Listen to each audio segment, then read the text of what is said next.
YouTube will stream the Oscars starting in 2029. Google has stumbled with its Movies Anywhere approach. Netflix is partnering for video podcasts, and the WBD saga continues. Listen on.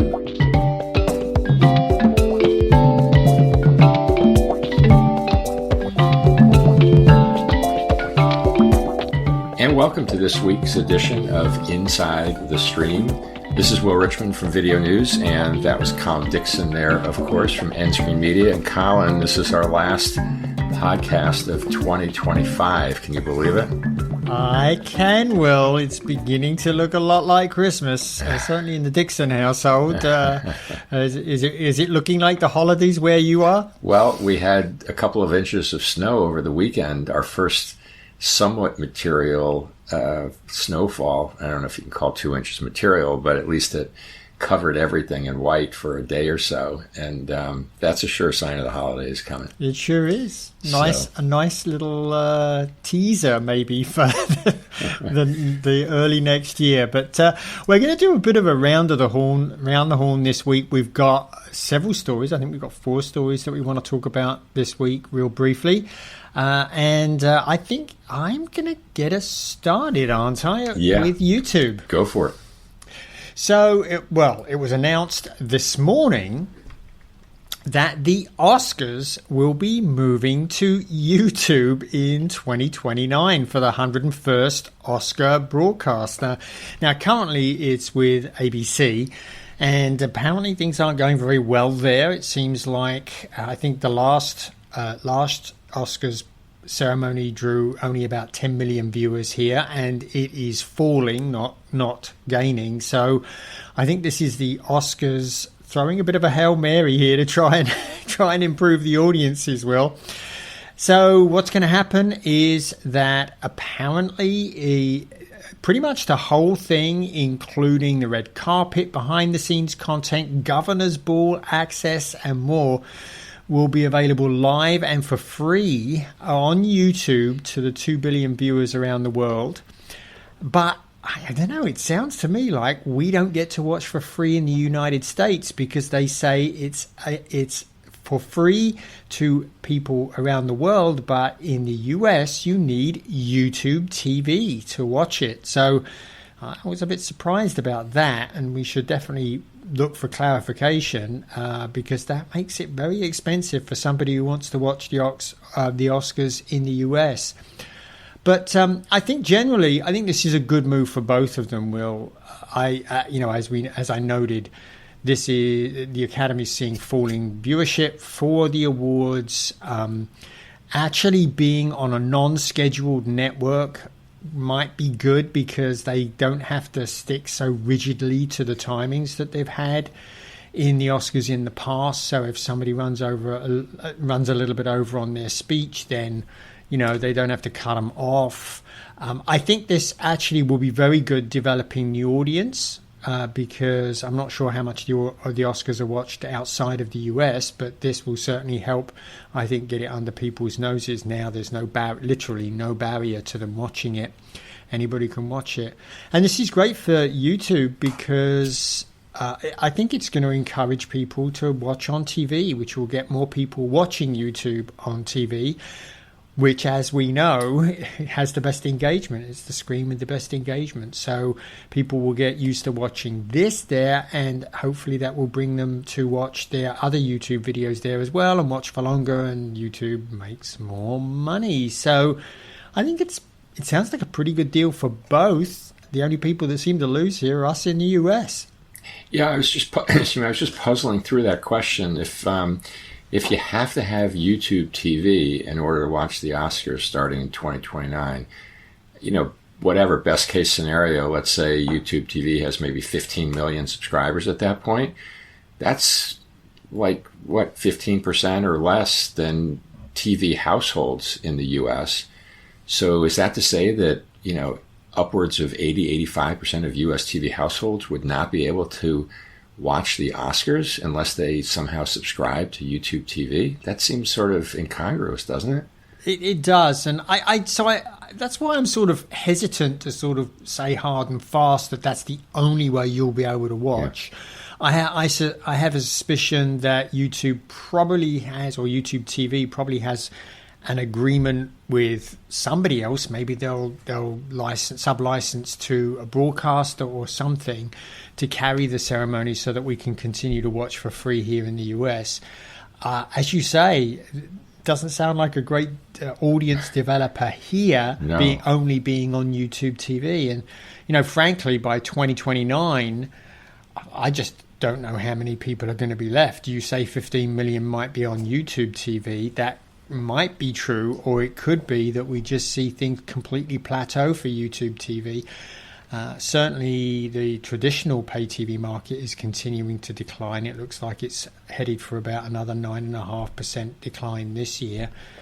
So as you say, it's like a terrible option if your main audience is in the US to be on a service that only services maybe 10-15% of the population. So I guess we'll have to wait and see if they do a sub deal, but we'll have to wait until 2029 to find out what happens, Will. Right. This is not anything that's happening today, tomorrow, or the next day. This is out there a few years from now, so we don't devote any more time to it for today. But let's move on to other stories. And one that caught my eye and actually has been unfolding for the last couple of months that I think is pretty good. Netflix is adding video podcasts to its service. And as many of our listeners no doubt know, although podcasts were started as audio only, they have now, many of them have really expanded to be video. And you and I have talked about offering the video of ours over time. I think we've generally decided that we don't want to take that step. We don't want our mugs to be seen by our audience. Have to get spiffed up in order to do our podcast. But we know that they are popular. Video podcasts are popular. And Netflix announced this week that it's signed a deal, 2 deals actually, one with iHeartMedia rather, and one with Barstool Sports. Those 2 deals come on the heels of a deal that they did with Spotify and The Ringer back in October. So I think all told, they're now going to have over 30 different podcast shows, video podcasts that are going to be available exclusively on Netflix.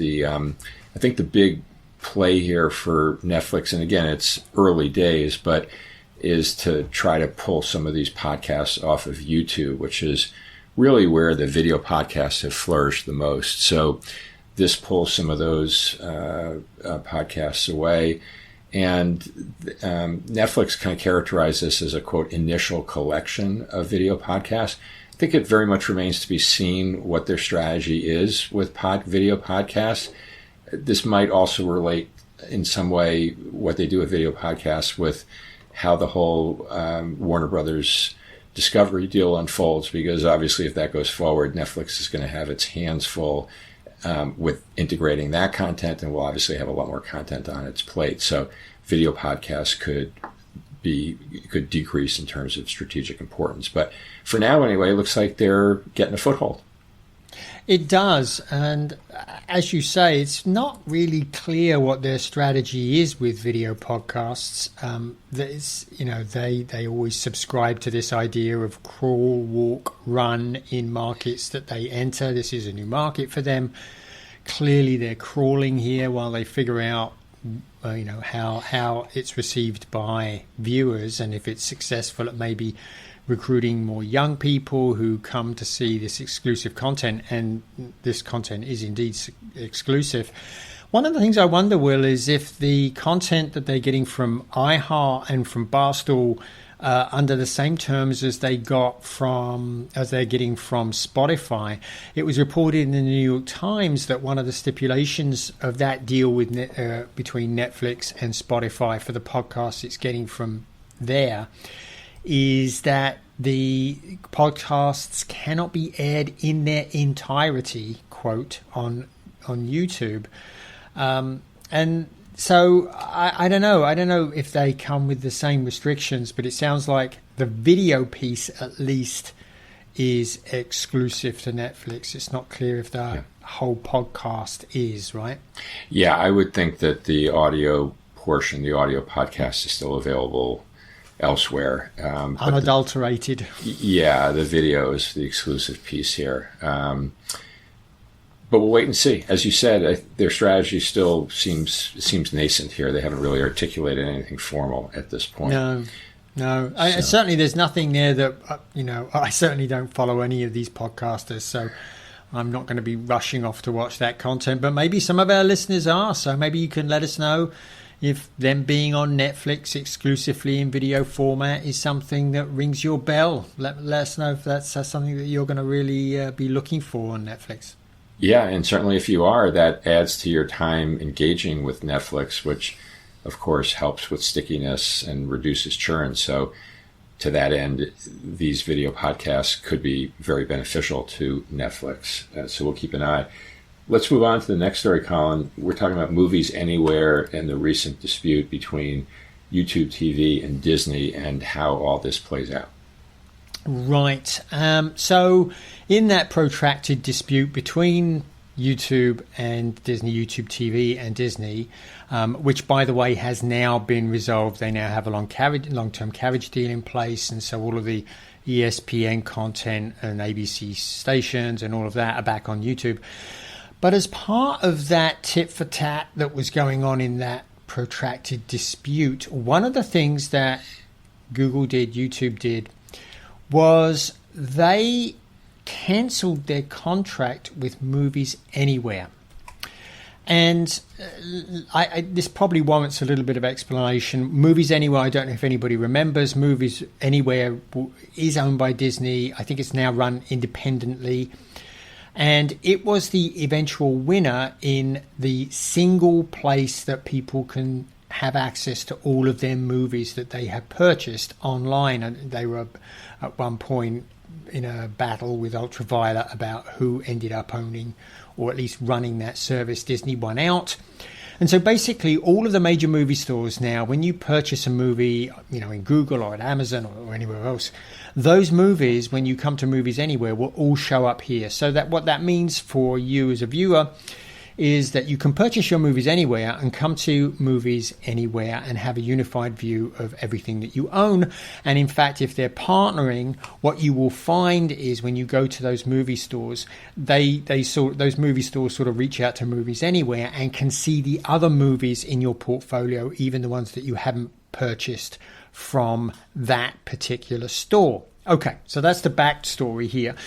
Well, as part of this dispute, Google, in their wisdom, decided to withdraw from Movies Anywhere. So what that meant is when you buy from Google Play or from YouTube, those are the two main movie stores that Google provides, that any movie you purchase there would not show up in Movies Anywhere, and you can't see the movies that you have in Movies Anywhere inside of Google Play or YouTube.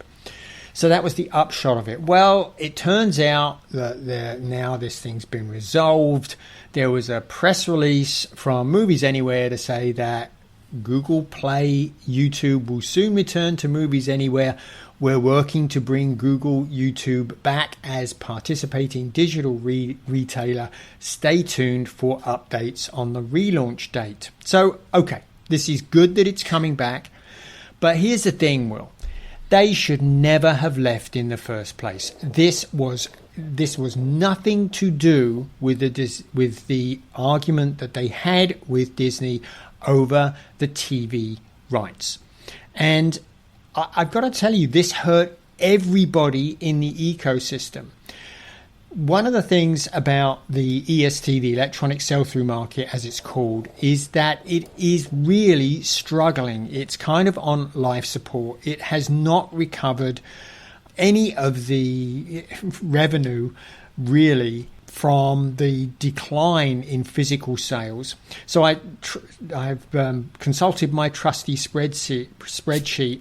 And if you look at what's been going on over the last 5 years, the biggest year for electronic sell-through was in 2020 when everybody was in lockdown, and there was about $3 billion of revenue in it then. But it quickly fell back to about $2.5 billion of revenue. And that's where it has sat bouncing around for the last, 5-6 years.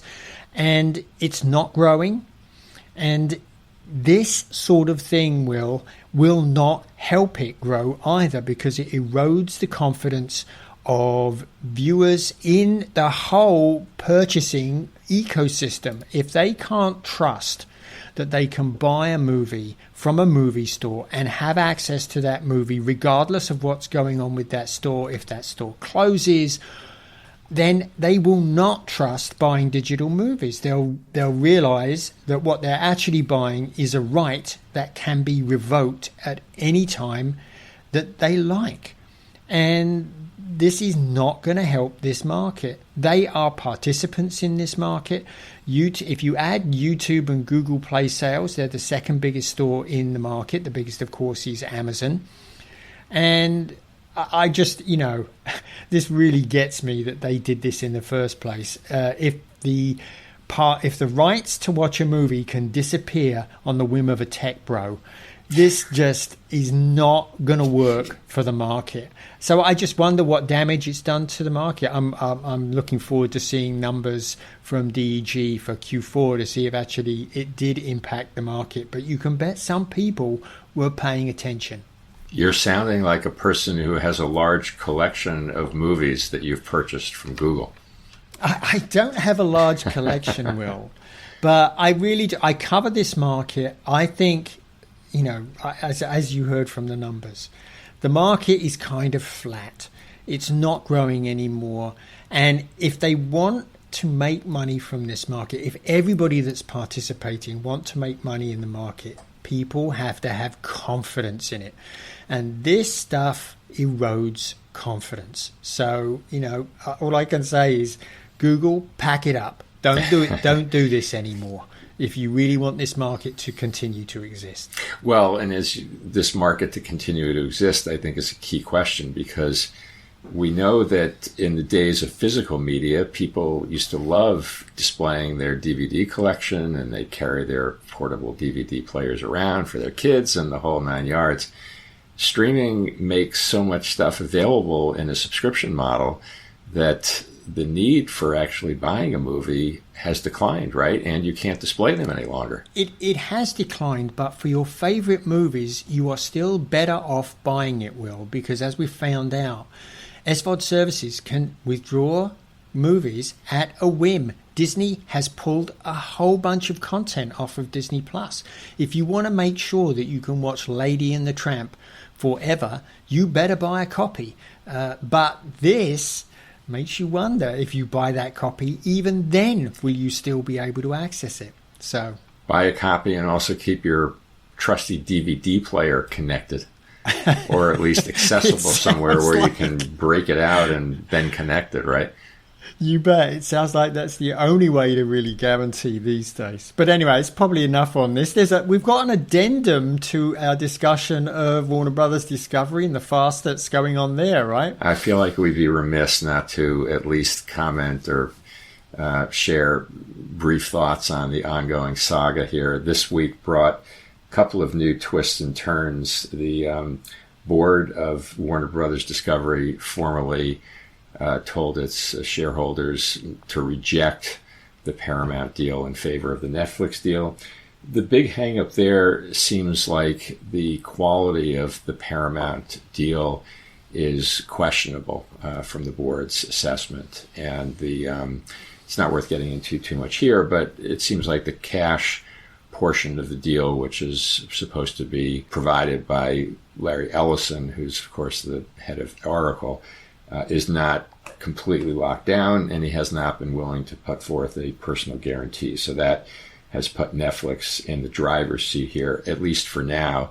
One other twist here with the Netflix piece is that Netflix doesn't want the linear TV networks that Warner Brothers Discovery owns. And here just today we've learned that Starz, yet another player in this drama, has come out of the woodwork to make apparently a $25 billion all-cash deal to take the linear channels off Warner Brothers Discovery's hands. That would assume that the Netflix deal goes through because, of course, Paramount wants to buy the whole company lock, stock, and barrel. So we have yet another twist in this. It seems like this is going to be protracted. We'll mention here that we're going to be taking a break from the podcast until after the start of the new year. And no doubt the next 3 weeks are going to bring more action in this drama. I'm sure you agree.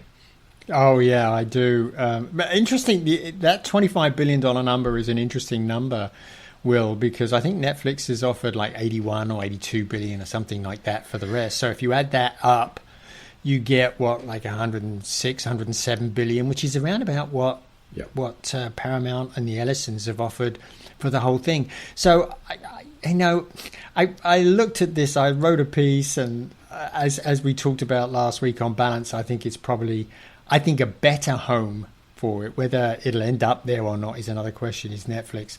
So I guess this sort of lends credence to the board's decision to reject the Ellison offer and go with Netflix, because they can have confidence now they've got a number on how much their cable channels are worth, that they can probably end up with the same amount of money anyway. So yeah, as you say, this is going to run and run, and there'll obviously be some announcements over Christmas.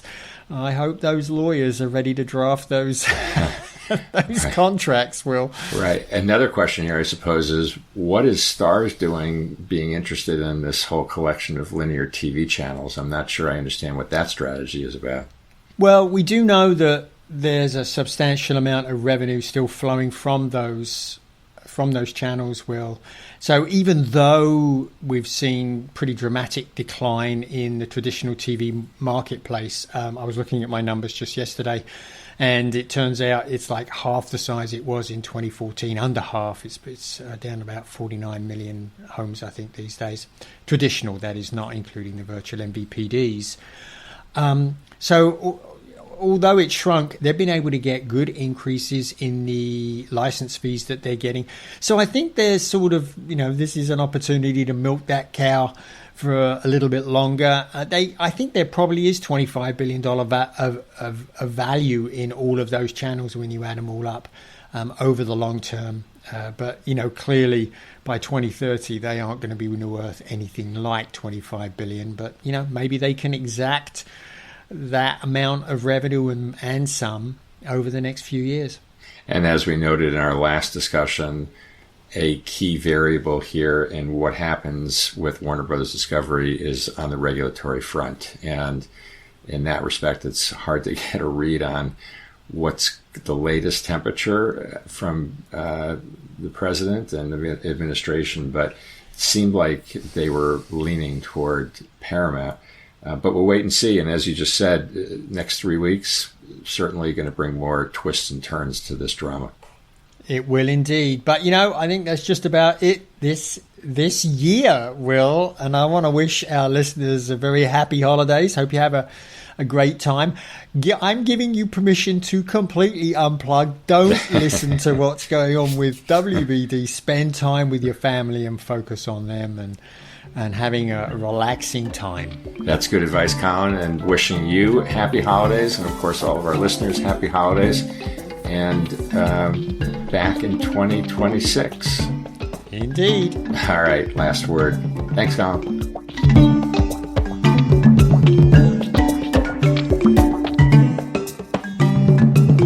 Inside the Stream is a production of In-Screen Media and Video News, all rights reserved.